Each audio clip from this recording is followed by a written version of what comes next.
So, if you haven't figured it out already, you are going to be placed under arrest. Okay? So, we are going to head down to the jail. You will be able to bond out. Okay? January 17th, 2023, a 19-year-old Home Depot employee named Destiny sat down with police.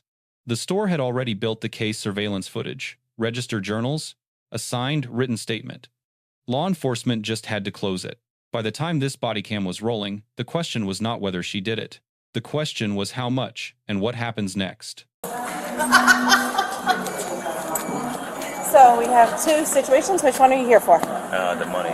Yes, you're with me. I Oh, they got to get in the parking lot. Okay. So she submitted and signed an affidavit saying she's taking at least $3,000. You guys had the video footage of Of her it? taking money. They have it all Every on the phone. single?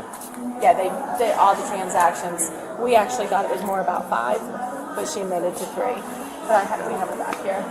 I have to notify her we're terminating her, and I would like to prosecute, and I would like to walk her out in cuffs. I don't know. We'll see what we're gonna do here. But most likely she's gonna leave in handcuffs.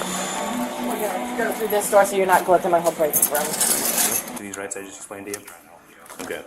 So when did this start taking place? Do you remember? If you had to take an educated guess, like, was it like a month ago, a couple weeks ago, a few weeks ago? Okay.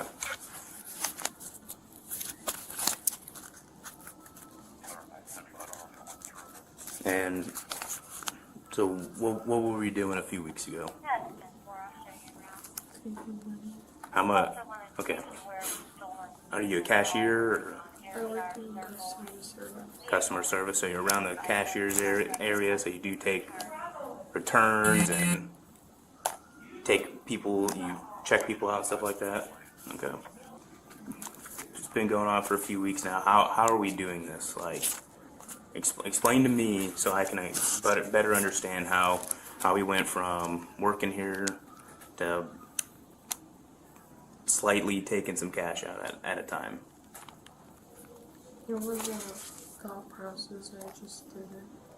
How are we doing it though? I opened the register.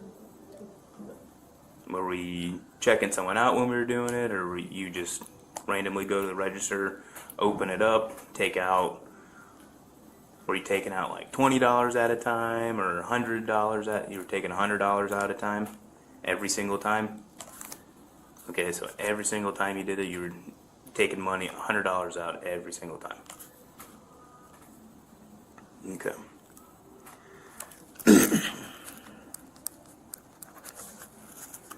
And how much would you say you took from the tills?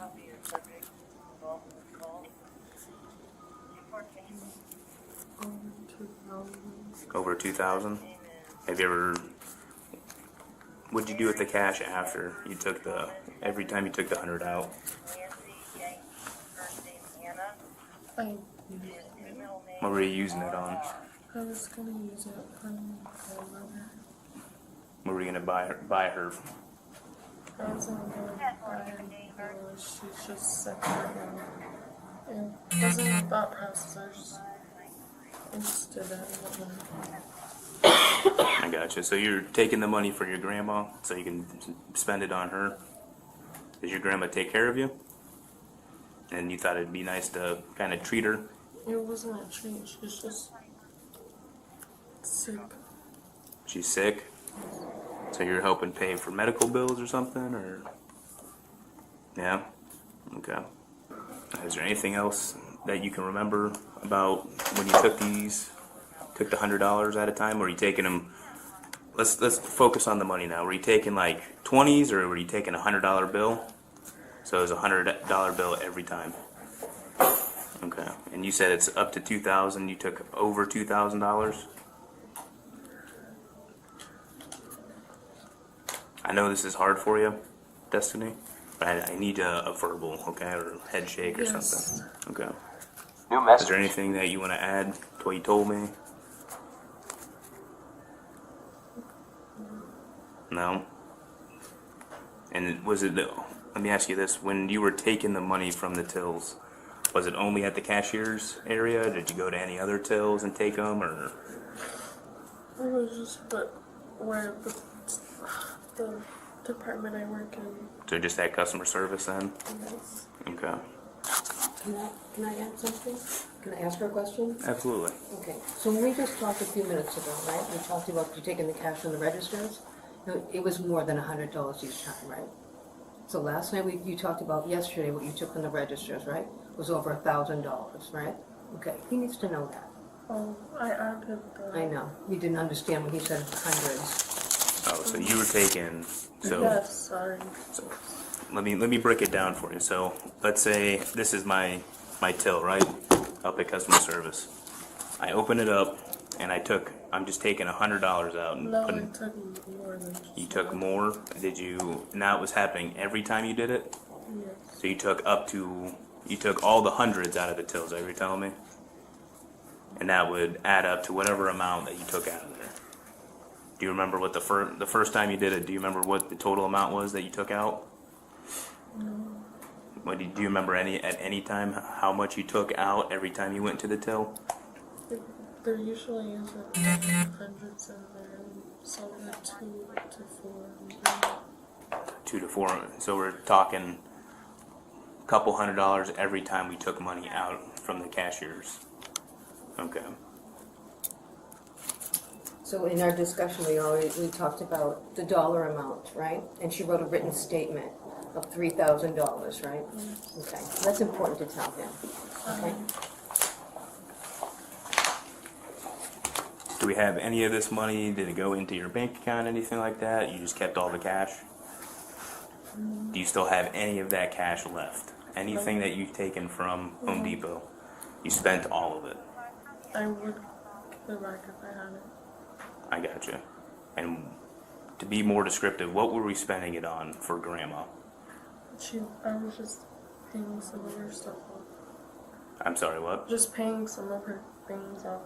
What kind of things were you paying off?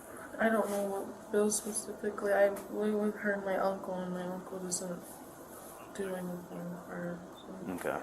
And some of it were for her bills, and then we've been waiting. My grandfather passed away a year ago, so I've also wanted to help with the headstone for that too. Okay. So we're helping pay for the headstones and It's just medical bills the for bills and Grandma. headstone, the bills and headstone, Okay. but Let me- mostly the bills. So this has been going on for a while. She's been taking copious amounts of money. So we have statements for you, we have video for you, we have, just a packet for you that CIT puts together. So once we get 2 or 3 hits on this, we send it to the Central Investigation Team. They go in, they pull all the video, they pull everything that they need, and they send me a packet. And then we go in and we Investigate it a little bit interview her. more. So she is young, I she was 19, so she's not a minor. Do you do the diversion program? For stuff like this, no. Okay, I'm just This curious. is a felony amount. I'll be honest. That's what I thought. I just She's wanted gonna to. probably leave in handcuffs. Well, today. that's what she should leave in Yeah, handcuffs. absolutely. No, it's what happens when But- you steal cash from your Yeah. business. You know, And her not being truthful, she was truthful with us and then not truthful with you. That's why. and I'll read all the statements. I can put your hand down. All right, so go ahead and from the best, without looking through the folder and everything like that, because I'll look through that and we'll go through that together in a little bit. But from the best of your knowledge, just tell me from the start dates until what led up today. Okay, so about, I'd say a week and a half ago, I received an email from the Central Investigation Team in regard to Destiny. We had cash shortages. Every other day we had cash shortages. So once they did their investigation, they determined that Destiny could clearly be seen on camera, popping open the register with a cash strip boy, and removing cash, placing it in her right pocket. At that point, they put the packet together. We made an appointment to come and see her today. We sat down with her, discussed exactly what happened. She admitted to taking $3,000 worth of money from the registers, stated it was for her grandmother. She's written a statement. I have a statement, and so does the other witness, and that's what happened. Okay. And you've never witnessed her or anything like that? Her taking actual money? No, not live, just on video. Just on the video? Okay. And to your knowledge, she's been taking large sums of cash, Yes. cash So at yesterday, every time. yes, sir. Yesterday we had a $1,200 shortage, and when I spoke to her about that today, she said yes, she did indeed. Whatever information that you can provide from the beginning to the end up to today, just go ahead with it. Absolutely. So I proceeded to start looking at video to start seeing what was going on, and then I was able to observe today yesterday's transactions. So yesterday's transactions basically was the individual in question was at the register. She would start pacing back and forth, look around, look left, look right, then proceed to start accessing the register without having a customer present. That's automatically a red flag because there's no reason to touch the register if there's no one in front of you. Correct. She proceeded to then, with no explanation, open the register, reach in, grab several high dollar bills, place them in her palm and put it into the pocket of her apron or her front right pocket. This happened twice yesterday. Now, part of that journal that register gives you an unexplained total dollar amount of how much money is missing from the registers. She impacted two different registers in her yesterday shift. One of them was $533, I believe, and the second one was $1,200 and change. So roughly, yesterday she took about $1,800. If I had to guess, I would say approximation, yes, north of 1,500, less than 2,000. So I'm just gonna ask you a couple more questions, and then I'm gonna make a phone call, okay? I'm gonna look at some footage, and then we're gonna proceed from there, okay? So, you are on multiple occasions, okay? It seems like at least 5 different days, okay? You were seen on camera taking multiple, plethora of money from the tills, okay? And I need to get an exact dollar amount. And someone who takes cash, they go home and count it, okay? I know you went home and counted it. There's no ifs, ands, or buts about that. Because you just didn't take the money and then go, oh, I'm just going to spend this. So I need you, to the best of your knowledge, to just give me the best estimated number of how much money that you took. Are we talking like $3,000? How much? 3? Because from what I'm seeing, we're talking more than that. I mean, alone yesterday, you took about $1,800. Okay, I think you know that. You went home and counted it probably last night, right? Okay. So every other night, how much? And I know it's been months, but if you had to take the best guess possible, I mean, because one shift, you took $1,800. Okay. So how much money are we talking about here? That was just the one shift. That was the first time there's ever been $1,000 in the. That was the first time you ever took over 1,000. Yes, that's the because there's never been that much in the till before. Okay. But if again, give me a ballpark number other than 3,000. Over 4. Over 4? Are we maybe more towards 5, possibly? Probably. Probably. Okay.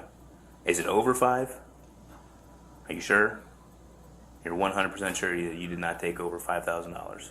I'm pretty sure. Okay. I'm not trying to push it, No, but I know.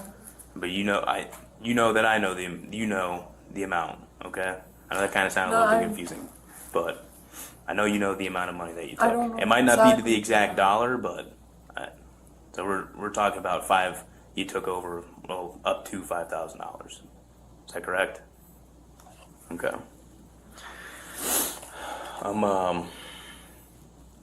Do you want to say anything to them about what you did? About Can I have her amend her statement? We That's her talked. written statement. It was 3, but I really didn't count it to the dollars. You want to amend your statement and add 5 in there instead? Yes. Yeah, it's fine. I know you're not going to know the exact dates, but do you remember like what day of the week it was when you did it at least or anything like that? No, No, just whenever you were working? not every shift. Not every shift, but just when you thought the coast was clear and you were able to get into the till without anyone seeing. Okay. So if you haven't figured it out already, you are going to be placed under arrest. Okay. So we are going to head down to the jail. You will be able to bond out. Okay. The officer read Destiny her Miranda rights before asking a single substantive question. That decision matters more than most people realize. The Supreme Court established in 1966 that custodial interrogation, without a rights advisement, violates the Fifth Amendment. Any confession obtained before those rights are read can be thrown out at trial. Reading them early protects the prosecution, not just the suspect. Here is the complication. Miranda only attaches during custody, meaning a reasonable person would not feel free to leave. Destiny was inside her own workplace, surrounded by loss prevention staff and a uniformed officer. Custody almost certainly attached the moment she sat down. The Supreme Court addressed this exact question in Yarborough versus Alvarado in 2004, using an objective reasonable person standard. A strong argument exists that the early rights read was not optional here. The officer made the right call, whether he knew it or not. Destiny waived her rights and kept talking. Waiver can be implied, no written form required, but it must be voluntary, knowing, and intelligent. She was 19, coherent, and never threatened. No promises were made. The officer's measured tone throughout protects this admission in court. Mid-interview, the Home Depot supervisor joined the questioning directly. That creates a problem most viewers would miss. When a private party interrogates alongside police, courts examine whether law, enforcement directed, or encouraged that participation. If the supervisor was functioning as a police agent, her questions carry the same constitutional weight. That line is genuinely blurry in this footage. The officer used a technique called graduated disclosure, presenting evidence in layers, letting the subject adjust her account upward each time. Destiny started at $100 per incident. She ended at $5,000 total, legal. But her final number came after sustained pressure to revise. At $5,000, this is grand theft a felony in all 50 states. Most jurisdictions set the felony line between $1,000 and $2,500. She cleared that threshold in a single shift. The prior day showed register shortages of 500 and 1,200, 1,700 in one day. Many states also carry enhanced penalties for employee theft specifically. Theft by breach of trust is treated more seriously than stranger theft for good reason. The employer granted her access in good faith. Exploiting that access is a separate aggravating factor courts and prosecutors weigh at charging. For the arrest, the officer needed probable cause. The Supreme Court said in Illinois versus Gates in 1983 that no single fact controls. Probable cause is a totality of circumstances. Here, the totality was overwhelming. Video, journal records, a signed statement, and a live recorded confession. So what I'm gonna have you do is you're gonna walk out to my car with me, okay? I won't cuff you in front of everybody, out of respect. Okay, I'll save you the humiliation, okay? Because you're being pretty honest with me from the beginning, and I take that with a great amount of respect, okay? So you respect me, I respect you. Now we try to run or get funny or do anything. I have this cool Batman utility belt where I can use a lot of things that I don't want to use, okay? So it's fine.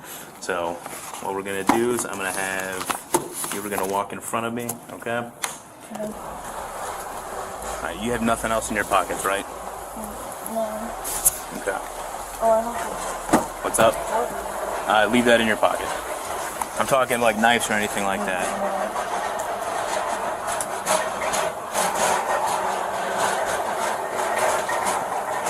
Nothing in your bra, anything like that? I have to ask. Alright, easiest way in is to sit down butt first and then pull your feet in, okay? Well, I'm big, so. Yeah. I understand. I'm a big guy too. The officer grades an A-. His Miranda read was early and correct. The technique was lawful. He never escalated, never made promises. The deduction comes from one structural flaw, allowing the supervisor to actively redirect the interrogation. That is a gift to any future defense attorney. Destiny grades a B-. She was honest and cooperative throughout. She also built the prosecution's entire case with her own words. She had the right to say nothing. She had the right to ask for a lawyer. She used neither. Her motive was sympathetic. It is not a legal defense. For law enforcement, keep the employer out of the interrogation room. Mixing civil and criminal questioning in one session creates suppression, exposure. For anyone watching who works in retail loss prevention, notice how this case was built before a single officer arrived. Registered journals, shift data, surveillance, 10 days of internal investigation produced a complete evidence package. Law enforcement showed up to close a case that was already made. Destiny was charged with grand theft of up to $5,000. Court disposition at the time of this analysis is unknown. Let us know in the comments if there is a legal topic or interaction you want analyzed. Thank you for watching.